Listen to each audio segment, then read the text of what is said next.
तो इस प्रोग्राम में हमारे पास रिक्वायरमेंट है कि length and breadth of rectangle are input through keyboard. यानी अगर कोई रेक्टेंगल है अपने पास, assuming this is the rectangle, और ये इसका अगर लेंथ है, ये ब्रेथ है, तो ये बोल रहा है कि ये दोनों ही आपको इनपुट लेना है यूजर से। तो L and B we will take input from user, पहली रिक्वायरमेंट। दूसरी, write the program to calculate the area and perimeter. तो इसके अंदर का जो एरिया है, ये एरिया हमें कैलकुलेट करना है। So output will be to find the area. Area is nothing but L into B. और दूसरा is perimeter. Perimeter, so perimeter is 2 into L plus B. So perimeter is nothing but जो इसका जो walk होगा इसके border का, that is what the perimeter of rectangle. अभी देखते हैं, ये तो रिक्वायरमेंट हमने लिख लिया।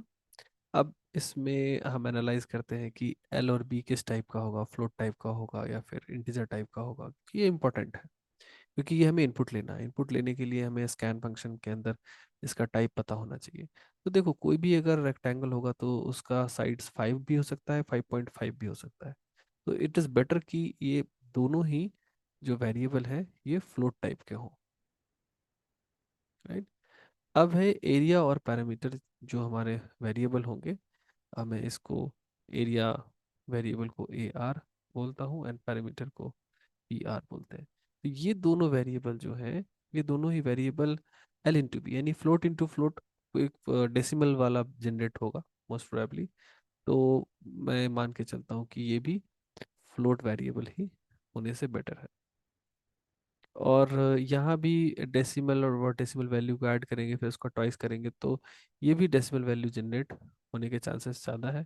तो इसे भी मैं फ्लोट वेरिएबल ही यूज़ करूँगा। तो इस प्रोग्राम में ऑलमोस्ट जितने भी वेरिएबल हैं, 4 वेरिएबल हमने यूज़ करने हैं, और चारों ही वेरिएबल हमारा फ्लोट टाइप का डिक्लेयर होगा। तो पहले फ्लोट डिक्लेरेशन होगा चारों वेरिएबल का, फिर हम एल और बी में इनपुट लेंगे, और इसके बाद थर्ड स्टेप में हम एरिया कैलकुलेट करेंगे, फोर्थ स्टेप में पैरामीटर कैलकुलेट करेंगे, और फिर एरिया और पैरामीटर को हम डिस्प्ले करने जा रहे हैं। So let's do this. तो इस प्रोग्राम को मैं इरेज कर देता हूँ। हमें डिक्लेयर करना था int, sorry, not int, float, float L comma B. दो हमें एल और बी लेने हैं, और फ्लोट टाइप का हमारा ए आर वेरिएबल होगा, एरिया वेरिएबल, और पैरामीटर वेरिएबल भी यही फ्लोट टाइप का होगा। एक लाइन में भी मैं इस स्टेटमेंट्स को लिख सकता हूँ, बट एनीवे अभी मैं प्रिंट एफ, हमें एल और बी में वैल्यूज चाहिए, तो enter the value of L and B. अभी मैं ना दो वैल्यू को साथ साथ स्कैन करता हूँ, देखते हैं वो कैसे पॉसिबल है। सो स्कैनफ, स्कैनफ, यहाँ हमें किसे किसे स्कैन करना है, हमें स्कैन करना है एल, तो एल को स्कैन करने के लिए लिखना पड़ेगा एम्परसेंट एल। फिर हमें स्कैन करना है बी, तो बी के लिए भी हमें लिखना पड़ेगा एम्परसेंट बी। अभी इस दोनों ही वेरिएबल का टाइप, तो दोनों ही वेरिएबल फ्लोट टाइप के हैं, तो फ्लोट टाइप के लिए हमें परसेंटेज एफ और परसेंटेज एफ कंटिन्यूशन में लिखना होगा। तो अगर आप एक साथ में दो वेरिएबल स्कैन करना चाहते हो, तो this is the best way to scan, right. और इसके बाद हमें एरिया का फॉर्मूला लिखना है। Area equal to L star B, L into B, right. And perimeter is equal to 2 star and L plus B, right. यही हमें लिखना होगा। तो अभी हमारे पास एरिया पेरीमीटर कैलकुलेट हो गया। Now we will wish to print, so we can print. और देखो, मैं अभी इसमें ना दोनों ही एरिया और पेरीमीटर को ना साथ साथ प्रिंट करना चाह रहा हूँ। तो अभी देखते हैं, we can write area is equal to percentage F, क्योंकि एरिया जो है वो एक फ्लोट वेरिएबल है। Area is a float variable, percentage F and comma डालते हैं, and perimeter is equal to percentage F. इन दोनों के बीच में हमें एक स्लैश टी देने से थोड़ा सा बेटर गैप आएगा, इसको अभी नहीं देते हैं and हम इसे बाद में देखेंगे, right. So this is it, let's run this program. पहले वाले आउटपुट स्क्रीन को हटाते हैं, okay, let's run this.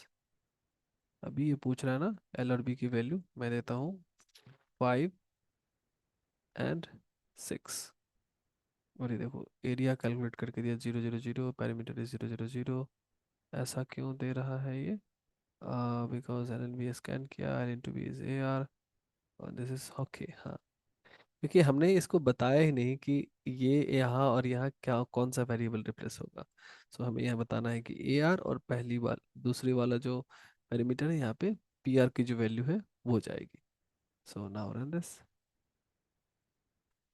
So next enter 5 and then 6। ये देखो 5 6 जा 30, एंड 5 + 6 is 11, × 2 is 22। तो ये हमारा जो एक्सपेक्टेड रिजल्ट है वही दे रहा है। ये अभी इतना, अभी देखो यहाँ कॉमा लगा हुआ है, अगर मैं इसे स्लैश टी देता या फिर इस बीच में अगर मैं स्लैश एन दे दूँ तो ये न्यू लाइन में हमें प्रिंट करके देगा, बल्कि एक ही प्रिंट स्टेटमेंट है। बट अगर मैं यहाँ स्लैश एन देता हूँ और इसे मैं फिर से रन करता हूँ, सो 5 6, ये देखिए दोनों ही न्यू लाइन में आ गए। क्यों? क्योंकि स्लैश एन कैरेक्टर क्या करता है कि इसके बाद ये एक स्पेशल कैरेक्टर है, न्यू लाइन स्टार्ट कर देगा इससे आगे के लिए, ठीक है। So hope this is clear to you.